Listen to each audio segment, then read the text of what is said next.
Subscribe करें और bell दबाएं ताकि कोई खबर रह न जाए।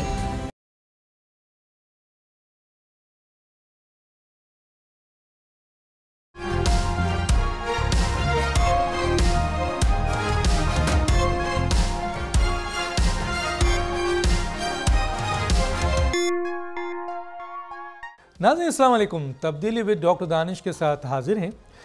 पाकिस्तान का इस वक्त जो सियासी मसाइल हैं, समाजी मसाइल हैं, आइनी मसाइल हैं, कानूनी मसाइल हैं और जमहूरी मसाइल भी हैं और मुआशी मसाइल तो इस वक्त बहुत ज़्यादा है।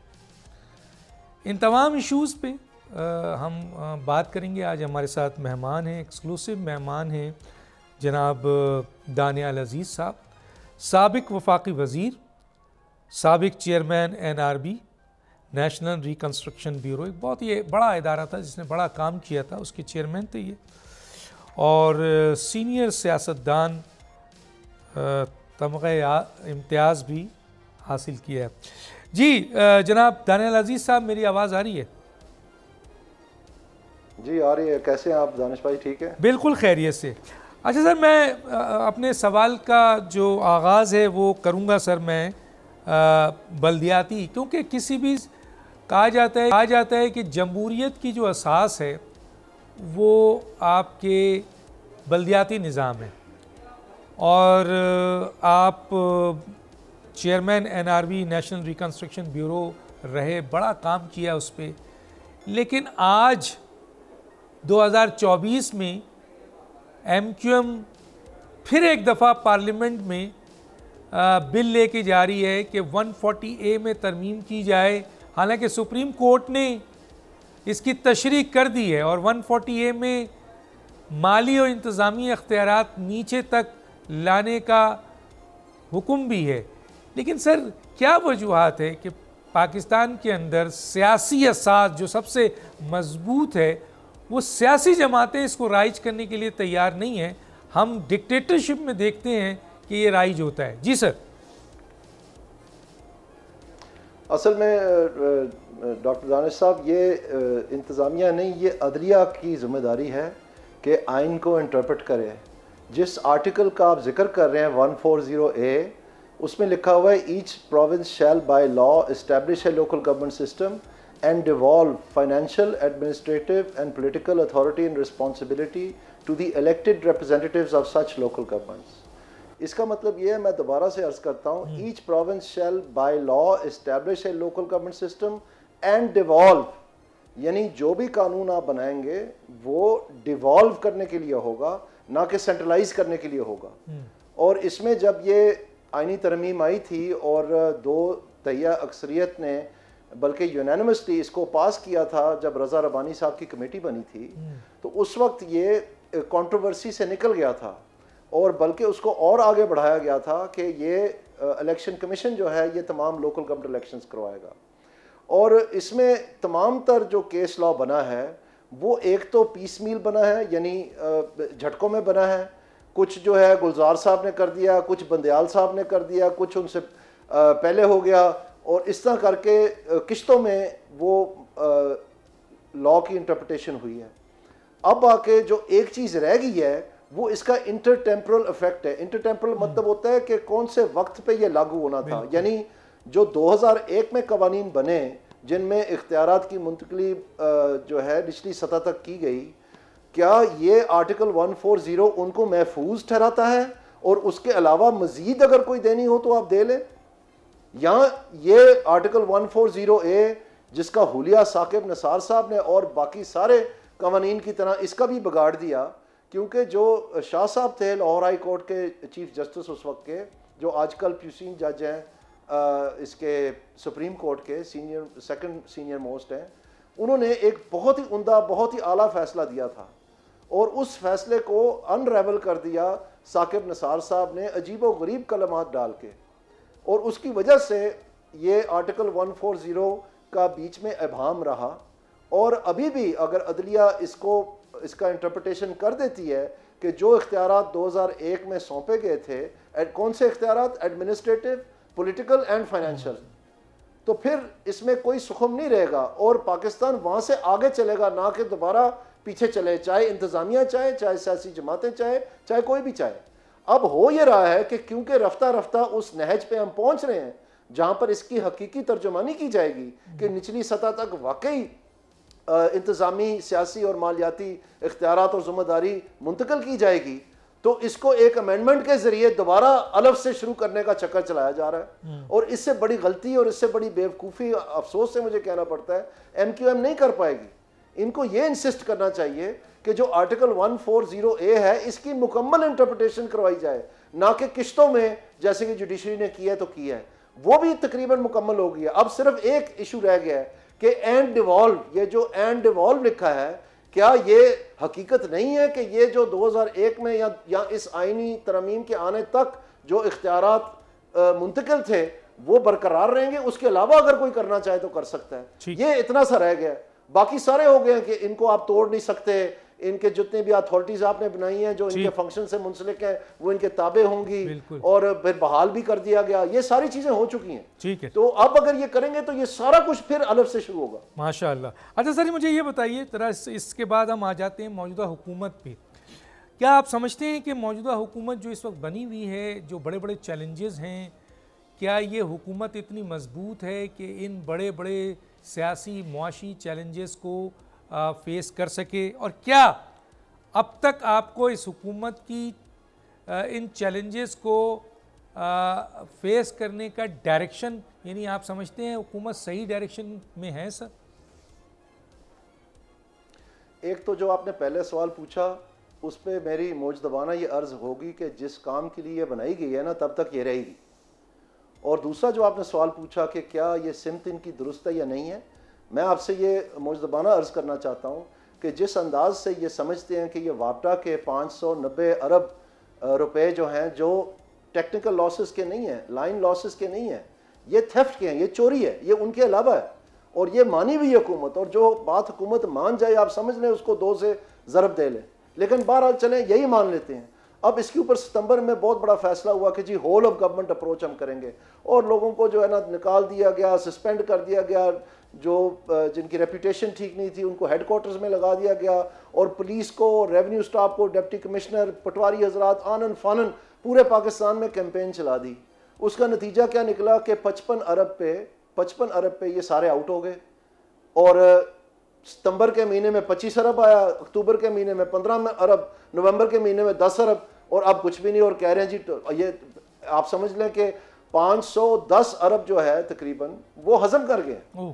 और 510 अरब का मतलब है कि हर यूनिट बिजली का जो है वो कदरे सस्ता हो जाएगा और लोगों को सस्ते बिल मिल जाएंगे। लेकिन अब हम क्या कर रहे हैं, हम कह रहे हैं कि जी ये सूबों को सौंपते हैं।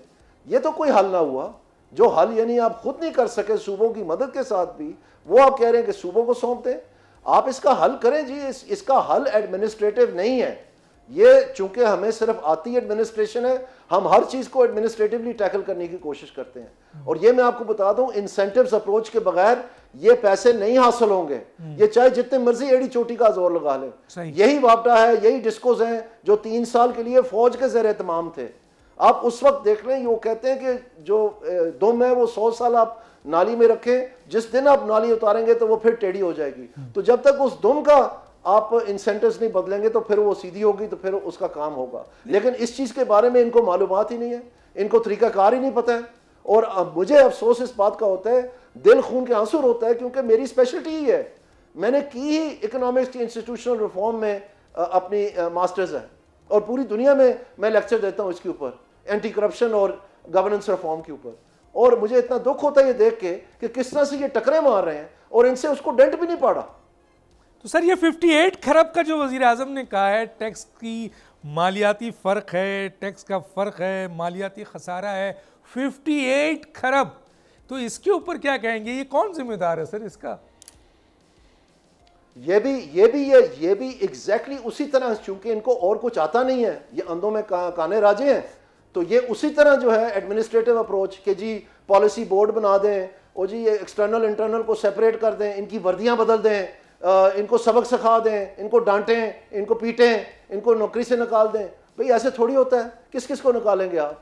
ये खाम ख्याली इमरान खान की भी थी जब वो आया था, उस वक्त तो खैर 12% थी टैक्स टू जीडीपी रेशो, जब वो तशरीफ ले गए तो 8% थी, 8.5-9% थी।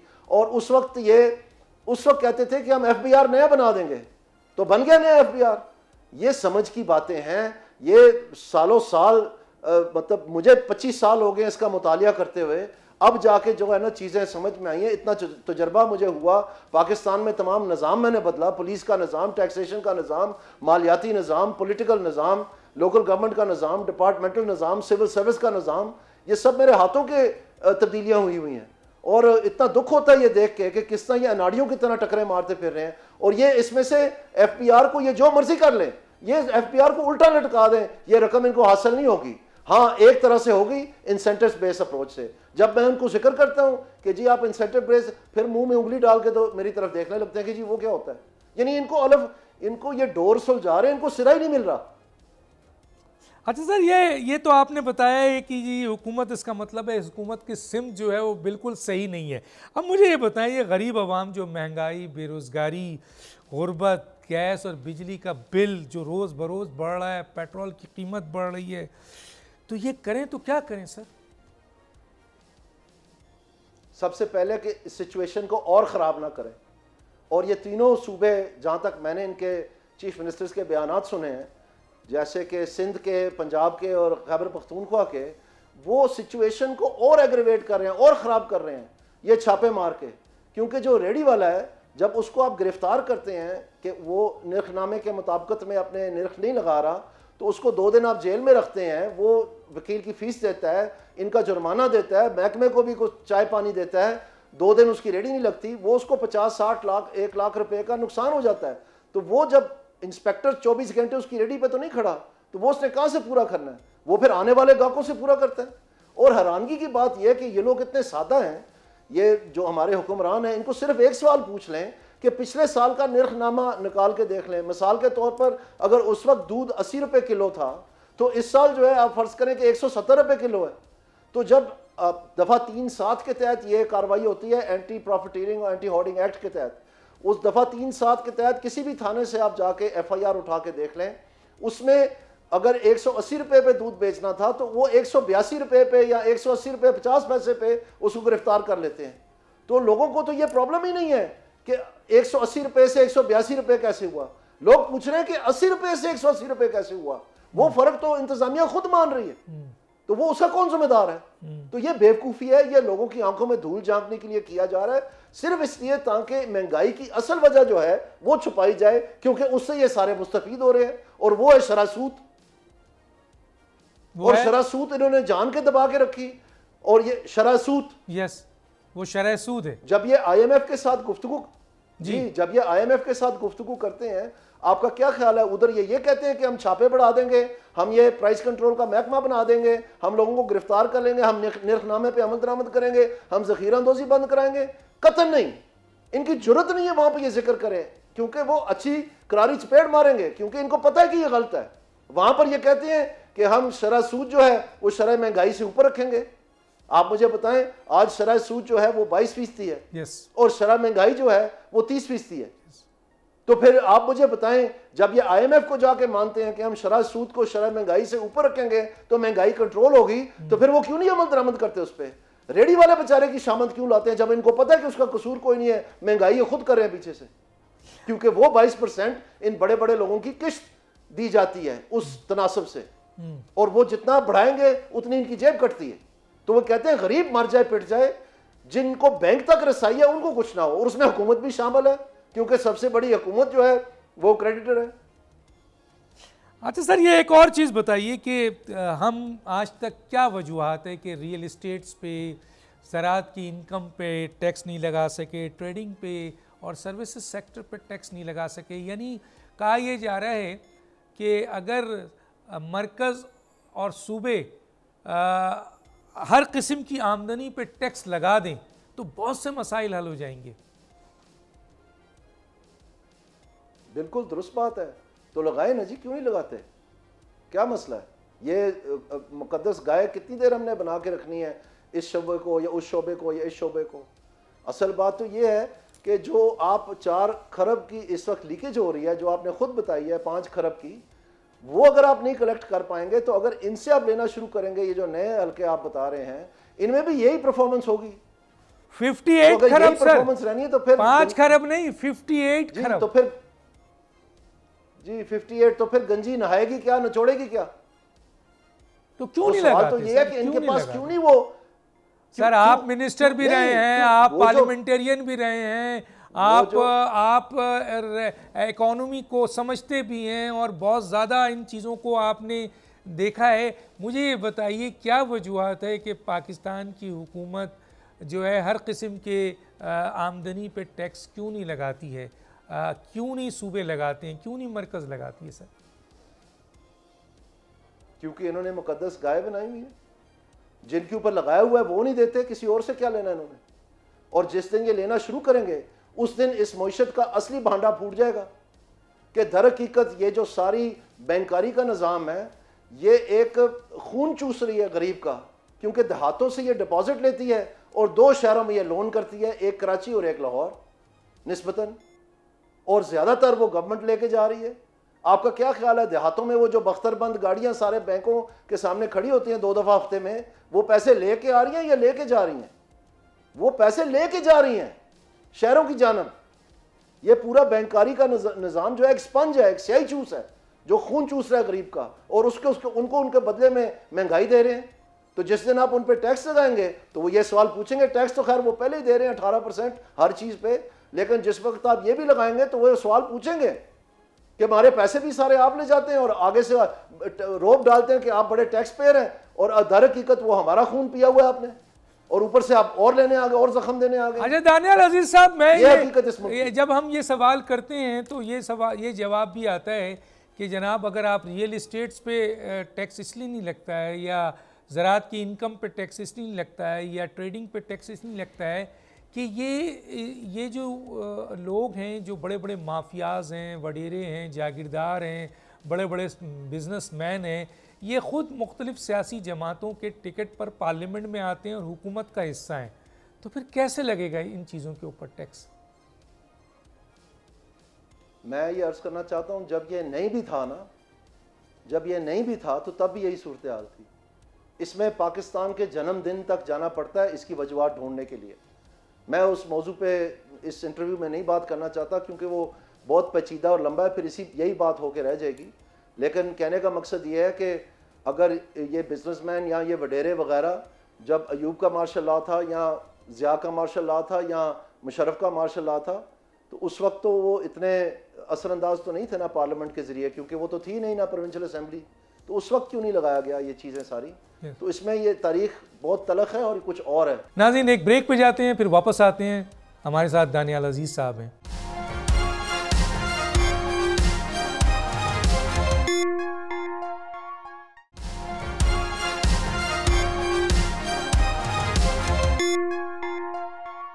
जी वेलकम बैक। कि ये पूरी दुनिया में हमने देखा कि इकोनॉमी डॉक्यूमेंटेड होती है, फाइलर और नॉन फाइलर का फ़र्क जो है वो नहीं होता, लेकिन हमारे यहाँ इकोनॉमी डॉक्यूमेंटेड नहीं है। हमारे यहाँ फाइलर और नॉन फाइलर का फ़र्क है। जो आपके नॉन फाइलर हैं वो करोड़ों रुपए की जायदाद चीज़ें रख रहे हैं और उनको कोई पूछने वाला नहीं है। तो ये इकोनॉमी डॉक्यूमेंटेड क्यों नहीं होती सर? मैं आपको आज एक बहुत पते की बात बताने वाला हूँ, जो आपके जो बड़े बड़े कंसल्टेंट और बड़े बड़े जो एक्सपर्ट हैं वो भी नहीं बता पाएंगे। दर हकीकत हमारे मुल्क में जो FBR है वो टैक्स कलेक्शन अदारा कम है और टैक्स रिफंड अदारा ज़्यादा है। यानी जितने भी टैक्सेस वो कलेक्ट करता है वो ज़्यादातर विद होल्डिंग टैक्सेस हैं, यानी ज़ीरो एफर्ट, उसमें उनका कुछ सर्फ नहीं होता है। और जो काम ये असल में करते हैं वो ये है कि ये टैक्स रिफंड की कैलकुलेशन, उसकी इजाज़त, उसके कागज़ पूरा करने, ये काम ज़्यादा करते हैं ये। तो जिस दिन ये चीज़ें उलट हो गई, यानी ये टैक्स रिफंड अदारा कम रह गया और टैक्स कलेक्शन अदारा बन गया, उस दिन ये सारी चीज़ें सही हो जाएंगी। अच्छा सर ये बताएं, एक चीज़ मैं अभी पढ़ रहा था कि ये तकरीबन कोई 80,000 रुपये का काला धन है, अगर हुकूमत चाहे तो इसको पकड़ सकती है, जो कि पाकिस्तान की मईशत को मुस्तहकम कर सकता है। और दूसरा 1100 अरब रुपए के गैर कानूनी असासे डिक्लेयर हैं। अवाम हुकूमत के पास उन लोगों की लिस्ट है, लेकिन हुकूमत और कानून भी है, लेकिन हुकूमत हाथ नहीं डालती सर। ये मैं आपको फिर से वही बात कर रहा हूँ कि जब आप एडमिनिस्ट्रेटिव अप्रोच लेंगे तो ये मसला हल नहीं होगा। आपको आना, आप देखें ये जो नैब बनाना था, इससे पहले ओम्बड्समैन बने, उससे पहले प्राइम मिनिस्टर इंस्पेक्शन कमीशन बने, उससे पहले ऑडिटर जनरल साहब का जौहर देखा गया, फिर FIA बनी, बहुत सारे अदारे तय दर तय दर तय दर तय तकरीबन हर साल दूसरे साल नए बनाते गए है। लेकिन उसके नतीजे में क्या है कि इन सारे अदारों के नाक के तले सिस्टेमिक एंडेमिक सिंडिकेटेड करप्शन हो रही है। तो ये अप्रोच जो है एडमिनिस्ट्रेटिव अप्रोच, ये फेल हो चुकी है, इसका ये हल नहीं है। आपको इंसेंटिव्स, मैं बार बार कह रहा हूँ, एक दिन ऐसा आएगा डॉक्टर साहब कि आप मेरे से पूछ ही लेंगे कि ये इंसेंटिव्स अप्रोच होती क्या है। वो प्रोग्राम एक अलहदा कर लेंगे, पहले इनकी अकल देख लेने दे सारे जो जमा हुए हैं कि वो कितनी है, कि किस तरह ये इस मसले को हल करते हैं। ये सिर्फ बाकी चीज़ें आप छोड़ें, टैक्स छोड़ें, जो वो कुछ नहीं होना इनसे। आप सिर्फ ये जो वापडा का जो आप बता रहे हैं 590 अरब रुपया है, ये इकट्ठा करके दिखा दें, लोगों को सस्ते बिल ही दे दें, बहुत बड़ी बात होगी। ये भी नहीं इनसे होना। अच्छा सर, ये नाअहल है या ये आपके करना नहीं चाहते हैं सर? इनका मुतालिया ही नहीं है, इनका काम नहीं है। यकीनन नियतन ये चाहते होंगे कि ये बिजली के बिल इकट्ठे हो जाएं, लेकिन ये अदारे को किस तरह से संभाला देना है कि वो ये कर गुजरे, वो उधर इनकी अकलें फेल हो जाती हैं। इनको तजर्बा ही नहीं है, इनको पता ही नहीं है। ये तो बस रेवड़ियाँ बांट के सियासत करते रहे हैं। कोई पुल बना दिया, कोई ट्रेन बना दी, कोई ये कोई थैले बांट दिए, कोई सोलर पैनल बांट दिए। ये जो अदारों को दुरुस्त करना है, अदारों को नए तर्ज पे तामीर नौ करना है, ये तो किसी किसी का काम होता है। ये तो 30-30 साल का मुतालिया चाहिए। 2-2 पुश्तों से लोग ये स्टडी करते हैं। मसलन मैं आपको बताता हूँ कि मैंने 1784 से लेके आज तक का जो पब्लिक अकाउंटेबिलिटी का रिपोर्ट है 800 सफ़े की, वो मैंने लिखी हुई अपने हाथ से। मैं टीम लीडर था एक कैनेडियन रिसर्च अदारे के लिए, और उसके लिए 6 माह ब्रिटिश लाइब्रेरी लंदन में मैं रहा, और वहाँ पर दिन रात जो इंडिया ऑफिस रिकॉर्ड्स सेक्शन है उस लाइब्रेरी का, वहाँ पर बैठ के ये चीज़ें पढ़ता रहा कि किस तरह से हुआ, क्या हुआ, कैसे हुआ, क्या तजुर्बा कामयाब हुआ, क्या फेल हुआ। फिर आपको जाके अदारों की तारीख के बारे में समझ आनी शुरू होती है। इनको अदारे के नाम ही नहीं आते, तारीख ये क्या जाने। तो सर क्या हमारे पास पाकिस्तान में क्या काबिल लोग नहीं हैं जिस चीज़ की तरफ आप इशारा कर रहे हैं वो ये काम कर सके सर? जो लोग चुनाव होते हैं, माजी में बहुत सारी जमातों ने ये सिलेक्शन का लफ्ज़ निकाला है, तो जो सिलेक्शन होती है वो इसलिए होती है ताकि वो तकलीफ़ ना दे, बाद में तंग ना करे। ये अलहदा बात है कि कोई ना कोई उसमें तंगी आती रही है, लेकिन चुनाव इस बुनियाद पे होता है कि ज़रा सादा हो, और वो आगे से जब चुनाव हो जाता है वो फिर कहता है मुझे कोई ना तंग करे, तो वो अपने से भी सादा लोग जो हैं, जैसे मसलन बुज़दार साहब थे, उनको लाकर वो ला दे ताकि वो अंधों में काने राजे नजर आए। ये पाकिस्तान की बदकिस्मती है, और इस तरह से बतदरीज जो है इंतज़ामिया भी अपनी तबाही की दायरे जा रही है, और हमारी सियासी जमातों में भी कोई ऐसी सोच नहीं है। यानी आप ये देखें कि अगर आपने ये नून लीग में सईद मेहदी साहब और आजकल आहद चीमा है, अगर आप पीपल्स पार्टी देखें तो उसमें सलमान फरूकी था, अगर आप PTI देखें तो उसमें ये शहजाद अरबाब था। असल में तो ये चला रहे थे। सियासियों को तो ये करीब नहीं आने देते, क्योंकि अगर किसी सियासी के पास प्रोफेशनल टेक्निकल नो हाउ है और वो उसने तजर्बा भी है, किया भी हुआ है, तो फिर वही अच्छा लगेगा सारों को। तो ये तो नहीं हो सकता, क्योंकि हमने तो खानदान पालने, तो फिर वो सारे उल्टा दिए जाते हैं। तो सर ये अपॉइंट में तो यही सियासी लोग करते हैं। अब सवाल ये है कि वज़ीर आज़म का एक स्टेटमेंट है, आपके सामने रख देता हूँ, कल का ही स्टेटमेंट है कि मुआशी मईशत की बेहतरी में किसी इंतज़ामी दबाव या सियासी दबाव को कबूल नहीं किया जाएगा। अब बताइए क्या हो। और रूल ऑफ लॉ और रूल ऑफ मेरिट की कोई हैसियत नहीं है। जी सर। सबसे पहले इंतज़ामी दबाव के तले जो इस्लाहात थी FBR की, वो तो सब आते साथ ही वापस हो गई ना। वो किधर गया पॉलिसी बोर्ड, और वो जो नए सेपरेशन होनी थी वो सारा कुछ, वो सब बात गोल हो गई ना। तो आप छोड़ें ये बड़ी बड़ी बातों को जी। असल बात ये है कि एडमिनिस्ट्रेटिव सोल्यूशन के अलावा इनके पास है कुछ नहीं, और एडमिनिस्ट्रेटिव सोल्यूशन से ये हल नहीं होना। अब हम फंसे हुए हैं। आखिरकार इन्होंने आना है, जो मैं तरीका बता रहा हूँ, इन्होंने आना है वहाँ पर, लेकिन अपना सर दीवारों में टकरे मार के, जख्मी होके, शिकस्त रेख्त होके, तो फिर ये मानेंगे हाँ दानियाल साहब सही थे। लेकिन सर, उस तरफ लेकिन अगर ये आने में देर कर दी तो पाकिस्तान को तो इस वक्त बहुत बड़े बड़े मौशी चैलेंजेस हैं। आप समझते हैं कि ये हुकूमत, ये जो आपकी हुकूमत है, ये अपना टेन्योर मुकम्मल कर लेगी, ये पार्लियामेंट मुकम्मल कर लेगी, जो हालात नज़र आ रहे हैं सर? आपने शुरू में ही मेरे से ये सवाल पूछा, उसका जवाब मैंने दे दिया है। लेकिन दूसरी बात मैं आपको बताता हूँ कि ये अनफॉर्चुनेटली बहुत अनफॉर्चुनेट है कि ये इस तरह से ये सीखने के लिए तैयार नहीं है। अगर कोई आके इनको अकल की बात बताए तो वो भी जाके ये उन लोगों से पूछते हैं जो कि ख़ुद मसाइल का हिस्सा हैं, जिसमें हमारी इंतज़ामिया है। मैंने आपको पहले ही कह रहा हूँ, क्योंकि इनको खुद तो समझ नहीं है, तो ये जाके आहद चीमा से पूछेंगे, जाके सलमान फ़ारूकी से पूछेंगे, या उसका नैमल बदल कोई होगा, या फिर जाके शहजाद अरबाब से पूछेंगे, और वो तो खुद इंतज़ामिया से ही हैं। और जब वो इंतज़ामिया से ही, तो उन्होंने तो स्टेटस को की बात नहीं, ये कोई बात नहीं, इसको मत छेड़ें आप। तो इसलिए मैं आपको कहता हूँ कि इंतज़ामिया की सियासत जो है वो इनकी नलायकी की वजह से पब्लिक की सियासत से ज़्यादा ताकतवर है, और वही हो रहा है जो वो चाहते हैं। क्योंकि इनके ये बेचते ही कुछ नहीं है, इनकी रेडियाँ खाली है, ये सिर्फ रेडियाँ बांट सकते हैं, वो भी ख़त्म हो रही हैं आहिस्ता आहिस्ता। तो इसका मतलब है पाकिस्तान की सियासी जमातों में सलाहियत ही नहीं है मुल्क को चलाने की। मैं ये मानूं सर कि इंतज़ामिया उनको बेवकूफ़ बनाती है और वो उसी रास्ते पे चल देते हैं, उनके अंदर समझ ही नहीं है। मैं समझ जाऊँ सर ये चीज़? इसी तरह बात है, लेकिन इतना भी सादा नहीं है। कई जगह पे आके ये खुद भी हिस्सा बन जाते हैं उस चीज़ में, इनकी नीयत भी ख़राब है। मैं आपको मिसालें दे सकता हूँ। सर थोड़ा सा थे ना, दीजिए ना मुझे मिसालें। आप लोकल गवर्नमेंट को देख लें, बहुत नारे मारे पीटीआई ने कि हम बड़ी पुख्ता लोकल गवर्नमेंट बनाएंगे, और आखिरकार खोदा पहाड़ तो निकला चूहा, वो भी मरा हुआ। इन्होंने तहसील तक महदूद करके रखी लोकल गवर्नमेंट, ताकि इंतज़ामिया को जवाबदेही ना ठहरा सकें। पता है उनको कि सारी इंतज़ामिया ज़िला ही सतह पे होती है, तहसील पे क्या इंतज़ामिया होती है, सिर्फ म्यूनिसिपल स्टाफ होता है। तो इस तरह से इन्होंने पूरा सिस्टम तबाह कर दिया।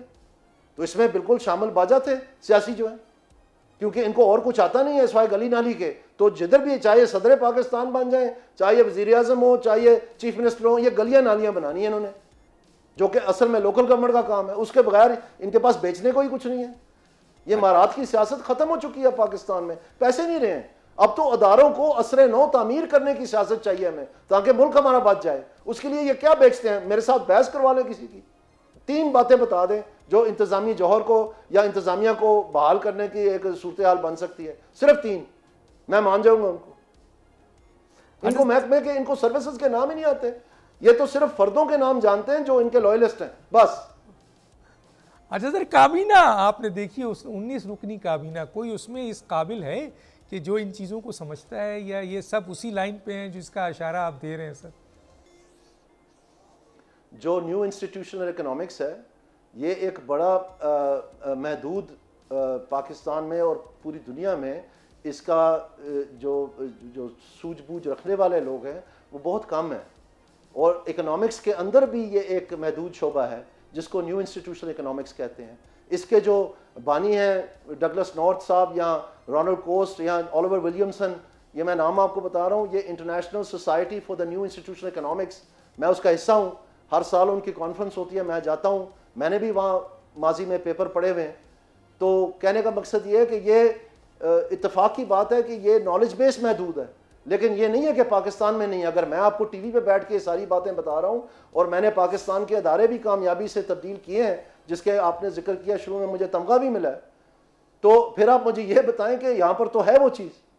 आखिरकार सब मानते हैं ना कि वो जो लोकल गवर्नमेंट का निज़ाम था वो बाकी सारों से बहुत बेहतर था और बाकायदा लोगों के काम हुए थे। यस। और इसी तरह से जो पुलिस ऑर्डर बना है नया, अजल से ये इन सूबाई असेंबलियों में सबसे पहली जो बहस होती है वो लॉ एंड ऑर्डर पे होती है, लॉ एंड ऑर्डर।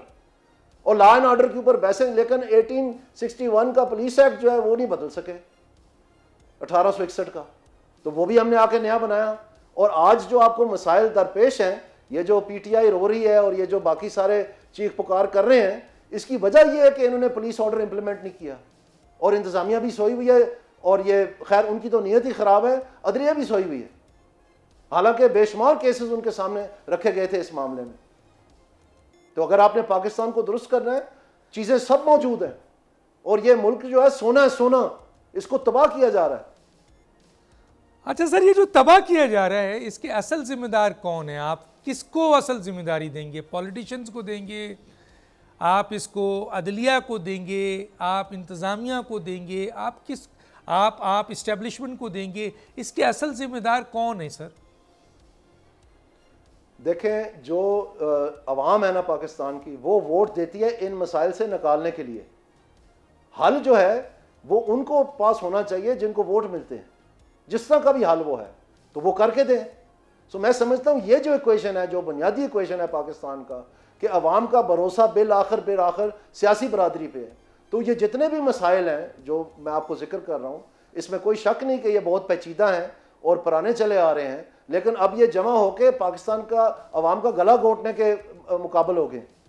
तो इसमें आखिरकार ये सियासतदानों ने इसका हल निकालना है। जिम्मेदार कौन है सर इस तबाही का? मैं आपसे बड़ा क्लियर कट क्वेश्चन पूछ रहा हूँ, और आप के बारे में पता है कि आप रुकते नहीं है सर। तो ये बताइए कि इंतजामिया इस पाकिस्तान की तबाही के जिम्मेदार है, अदलिया इस तबाही के जिम्मेदार है, सियासतदान इस तबाही के जिम्मेदार हैं, इस्टेब्लिशमेंट इस तबाही के जिम्मेदार है, या हम खुद इसके तबाही के जिम्मेदार हैं अवाम?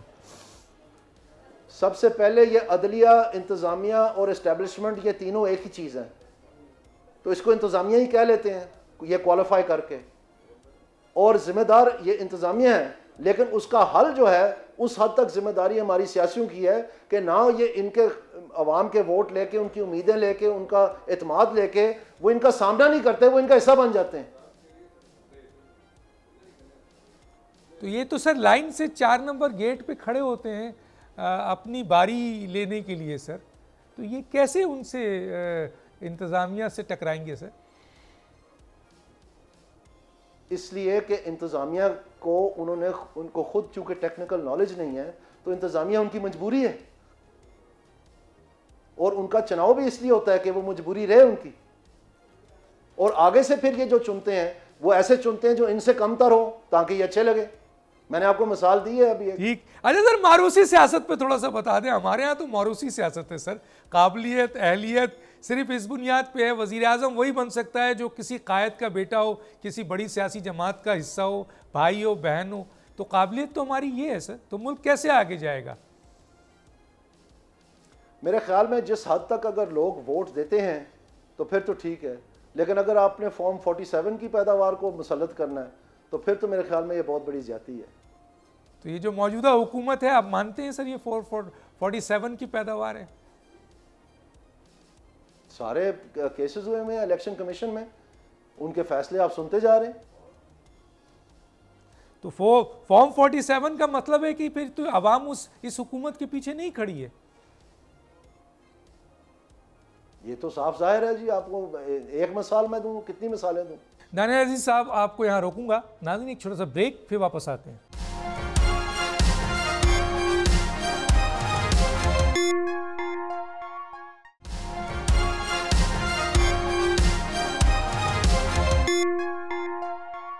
वेलकम बैक जी। कहा जाता है कि शहबाज शरीफ जो हैं वो एक एडमिनिस्ट्रेटर अच्छे हैं, और एडमिनिस्ट्रेशन जो है वो एडमिनिस्ट्रेटर सूबे तो चला सकता है लेकिन मरकज़ नहीं चला सकता, और मरकज़ कोई पॉलिटिशियन चला सकता है जो बेहतरीन पॉलिटिशियंस हो। तो सर अब ये बताएं कि मियां नवाज़ शरीफ साहब का हमने सुना था कि वो वज़ीर आज़म बनने वाले थे, प्रोटोकॉल भी लिया, पाकिस्तान को नवाज दो, बड़े बड़े इश्तहारात लगे, लेकिन हमने देखा कि गेम ही पलट गया। शहबाज शरीफ आ गए वज़ीर आज़म, नवाज़ शरीफ चले गए। थोड़ा सा इस पर कमेंट्स करेंगे सर? मैं कहता हूं कि आप शहबाज शरीफ साहब को, नवाज शरीफ साहब को, बिलावल साहब को, इमरान खान साहब को, सारों को प्राइम मिनिस्टर बना दें।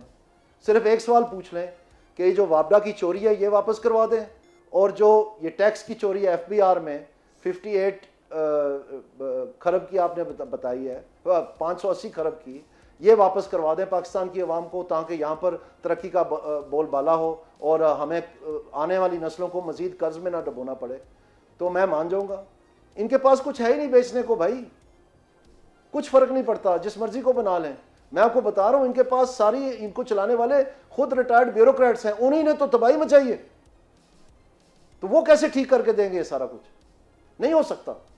तो पाकिस्तान, इसलिए वापडा का आप मुझे बताएं, आप मुझे एक मिनट, आप मुझे बताएं, होल ऑफ गवर्नमेंट अप्रोच का पता चला सितंबर में, अभी हम मार्च के एंड में बैठे हुए हैं, ठीक है, तो कितना उसने कलेक्ट हुआ है? खुद माने है ना 58 बिलियन प्राइम मिनिस्टर कल की किसी तकरीब में, जो मैंने अखबार में पढ़ा आज, तो 590 में और 58 में थोड़ा सा फर्क नहीं है, 2 महीने रह गए हैं। इसका मतलब है होल ऑफ गवर्नमेंट फेल हो गई है।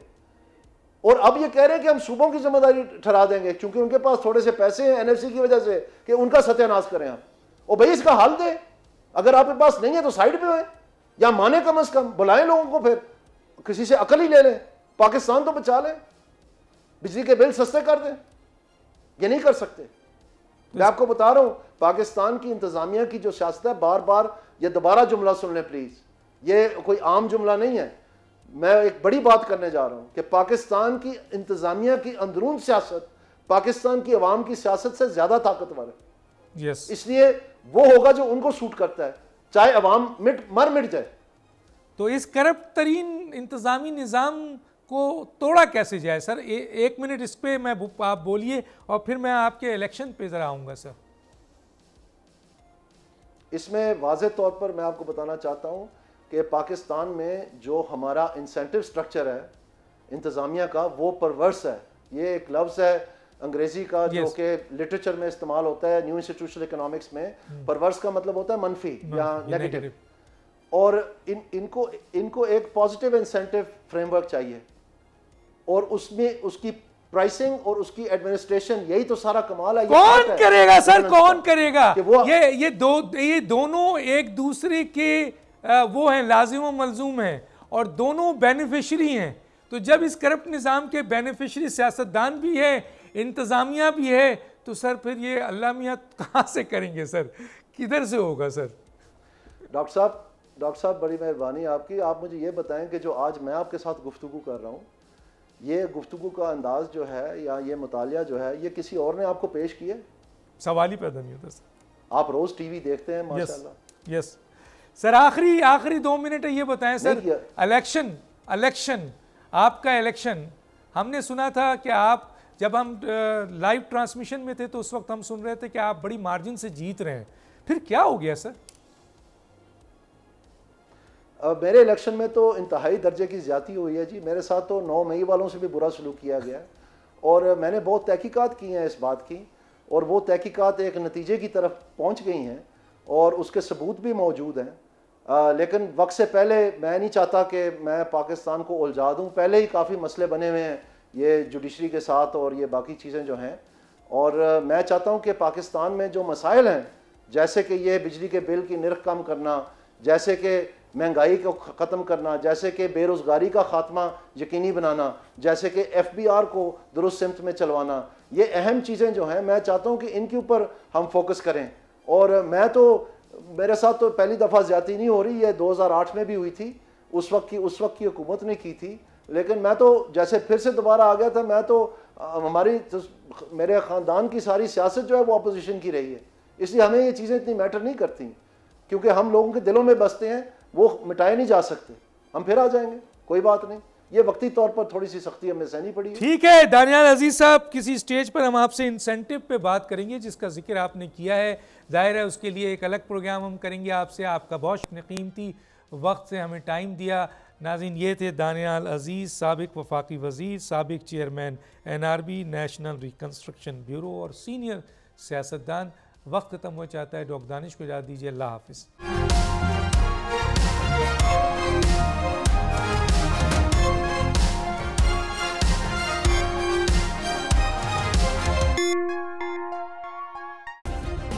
सब्सक्राइब करें और बेल दबाएं ताकि कोई खबर रह न जाए।